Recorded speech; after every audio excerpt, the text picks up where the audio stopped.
So very good evening to all of you. आज हम discuss करेंगे कि अकाउंटेंसी के एग्ज़ाम में टाइम मैनेजमेंट कैसे करें।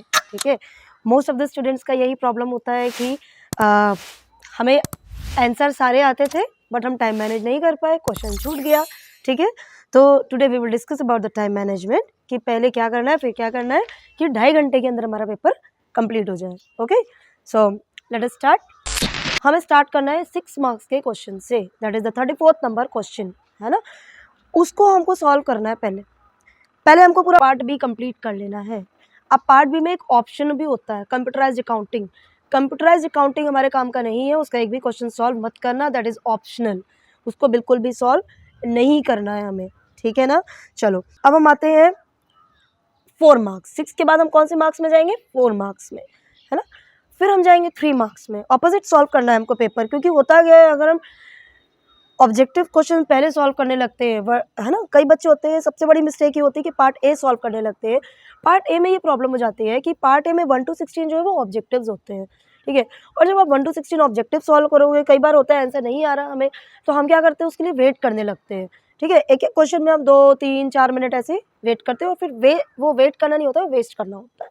इससे ज़्यादा बेटर है आप स्टार्ट करो 6 नंबर के क्वेश्चन से। अगर आपका लास्ट में टाइम नहीं भी बचा, वैसे तो बच जाता है, अगर लास्ट में टाइम नहीं भी बचा तो एटलीस्ट आपके ऑब्जेक्टिव क्वेश्चन ही रहेंगे जो आप फटाफट जैसे देख के टिक कर सकते हो।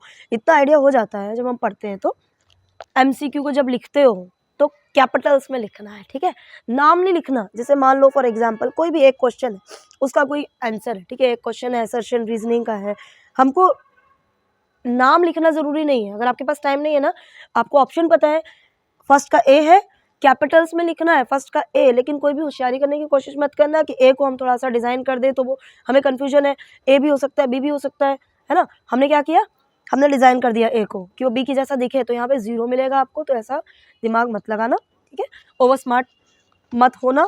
अब ऑब्जेक्टिव्स में क्या नहीं करना है और क्या करना है। ऑब्जेक्टिव्स का हमें कोई भी वर्किंग नोट नहीं बनाना, वर्किंग नोट बिल्कुल भी नहीं बनाना है हमें ऑब्जेक्टिव्स का। जो आपको एमसीक्यू नहीं समझ में आ रहा है ना, फॉर एग्जांपल कोई एमसीक्यू नहीं समझ में आ रहा है, अभी एकदम से दिमाग में नहीं आ रहा, माइंड में नहीं आ रहा, उसको ना सर्कल लगा के लीव कर दो, थोड़े टाइम के लिए उसको लीव कर दो, बाकी क्वेश्चन सॉल्व करो, उस पर माथापच्ची मत करो। अप्रॉक्सीमेट वैल्यू आ रही है तो इट इज़ ओके, आप अप्रॉक्सीमेट वैल्यू फाइंड आउट करने के पीछे मत टाइम बर्बाद करो अपना। जो आपकी वैल्यू आ रही है, हाँ आसपास आ रही है ना, तो आप लिख सकते हो, है ना। अगर किसी क्वेश्चन की वैल्यू 1.38 है और आपका 1.3 आ चुका है तो इट इज़ ओके। 8 को फाइंड आउट करने के लिए इतना माथापच्ची मत करना, ओके, है ना। एक क्वेश्चन में 2 मिनट से ज़्यादा हमको वेस्ट नहीं करने। वेस्ट नहीं करने इन द सेंस, इसका मतलब नहीं है कि 6 मार्क्स के क्वेश्चन को 2 मिनट में सॉल्व कर लो, वेस्ट नहीं करना। हमको एक एक क्वेश्चन प्रॉपरली सॉल्व करना है ना। ओके, अब देखो 6 मार्क्स का जो क्वेश्चन है ना, हमको उसके पैटर्न बनाने सीखने हैं पहले। एग्जाम में जब हम जाते हैं ना, प्रॉब्लम ये होती है कि हम घर पे सिर्फ क्वेश्चन सॉल्व करते होते हैं, हम पैटर्न, उसका जो फॉर्मेट होता है ना, उसको लर्न नहीं करते। हमें लगता है फॉर्मेट का क्या काम है, वो तो आ ही जाएगा।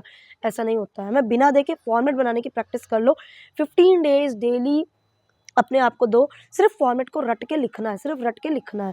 एग्जाम में बहुत हेल्प करेगा, आपके 5 से 7 मिनट ये बचा लेगा। देन फॉर्मेट मैंने बता दिया।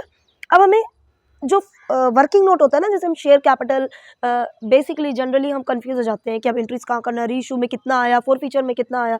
पहले आप ना वर्किंग नोट बना लो। वर्किंग नोट में ना आप पूरा लिख लो कि इतना एप्लीकेशन बनी, और अलॉटमेंट पे कितना, एप्लीकेशन में कितना है, फोर फीचर कितना हो, रीइशू कितना हुआ, ये अपने वर्ड्स में आप एक वर्किंग नोट बना लो, ताकि आपको एंट्रीज में बिल्कुल भी ज़रा भी प्रॉब्लम ना हो। अगर आप वर्किंग नोट नहीं बनाओगे तो आपको एंट्रीज में प्रॉब्लम हो जाएगी। और वर्किंग नोट मतलब वर्किंग नोट होता है, रफ वर्क नहीं होता। रफ वर्क अलग करना है।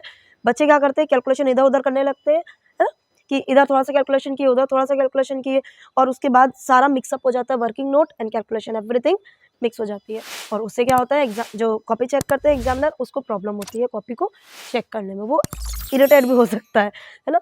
ओके, नाउ देखो एक्स्ट्रा मार्क्स की जो हम एक बात करते हैं ना, हमें डिजिट्स जो होते हैं ना, कैलकुलेशन में बड़ी दिक्कत होती है, क्योंकि कैलकुलेटर तो हमारे पास होता नहीं है। अब डिजिट ना एक के नीचे एक लिखना है। फॉर एग्जांपल आपने लिखा 15,000, है ना, और फिर हमने लिखना है 1000, तो 15,000 और 1000 में जितने डिजिट के नीचे वो 1000 आना है, तो अकॉर्डिंगली 1 10 100,000 हम जैसे बचपन से सॉल्व करते आए, अकॉर्डिंग टू दैट लिखोगे ना, तो कितना भी बड़ा कैलकुलेशन हमारे ईजी हो जाता है वो कैलकुलेशन।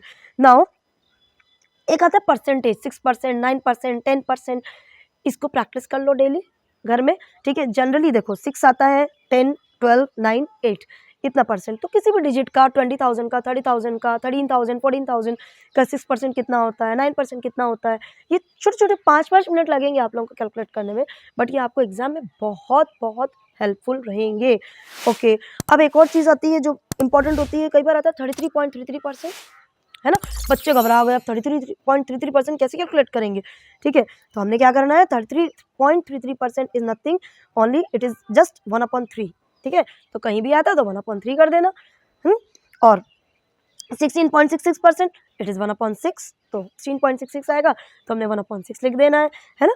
इसी तरीके से हमारे पास 66.66 आएगा तो हमको 2/3 लिख देना है। इतना कंफ्यूज और इतना परेशान नहीं होना कि हम पॉइंट के कैलकुलेशन में पूरा टाइम ही वेस्ट कर दें। आपको प्रैक्टिस पेपर जब आप करते हो ना, घर में सॉल्व करते हो, तो आपको टाइम मैनेज करके करना है। घड़ी ज़रूर पहन के जाना है और घड़ी घर में भी रखना है, घड़ी एग्जाम में भी पहन के जाना है। और 25 मिनट्स में आपके ऑब्जेक्टिव्स कंप्लीट हो जाने चाहिए, MCQs 25 मिनट्स में आपके कंप्लीट हो जाने चाहिए। क्लियर? 25 मिनट से ज़्यादा से ज़्यादा आप 30 मिनट्स देना, ऑब्जेक्टिव्स को ज़्यादा मत देना। पूरे ऑब्जेक्टिव 16 मार्क्स के जो फर्स्ट में रहेंगे उसको आप 30 मिनट से ज़्यादा बिल्कुल भी मत देना। वैसे 25 में हो जाए तो बहुत ही बढ़िया है, तो कोशिश करना 25 मिनट्स में कंप्लीट हो जाए आपके ऑब्जेक्टिव्स, है ना।